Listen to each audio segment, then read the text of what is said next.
Retenez bien ce nom, Nico Ali Walsh. Âgé de 21 ans, ce jeune homme est le fils de Robert Walsh et de Racheda Ali Walsh, la fille de Mohamed Ali, The Greatest, le plus grand représentant du noblard. Pour son premier combat chez les professionnels, il ne lui a fallu qu'1 minute et 49 secondes pour terrasser Jordan Wicks, pourtant plus aguerri et invaincu dans la catégorie des poids moyens.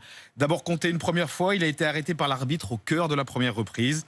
Plus vif, plus puissant, celui qui avait dans son coin Sugar Hill Stewart, l'entraîneur quand même de Tyson Fury, n'a pas fait dans le détail sur le ring de Tulsa en Oklahoma et a littéralement sous les deux coups son adversaire. Premier combat, première victoire par KO technique, l'histoire est belle.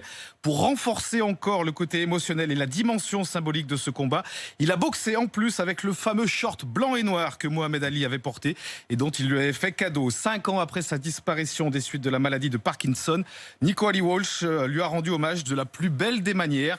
En interview d'après-combat, le boxeur est apparu ému aux larmes au moment de prendre la parole. Ce fut un voyage plein d'émotions. J'ai amené mon grand-père sur le ring avec moi en portant son short. Évidemment, je pense beaucoup à lui. Il me manque terriblement. Je suis béni et fier de dire que j'ai perpétué l'histoire. L'héritage se poursuit, a-t-il conclu.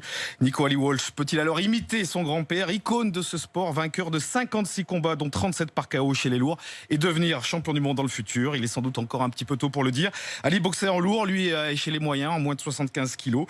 Il suscite énormément d'attentes. Son nom attire. Il figurait d'ailleurs en haut de l'affiche de cette réunion, un honneur plutôt rare pour un débutant. À 21 ans, il a déjà signé avec le célèbre promoteur américain Bob Arum. Il ne lui reste plus désormais qu'à flotter comme un papillon et à piquer comme une abeille. Float like a butterfly, sting like a bee. Cette phrase signée du plus grand et à jamais gravée dans la mémoire des amateurs de boxe.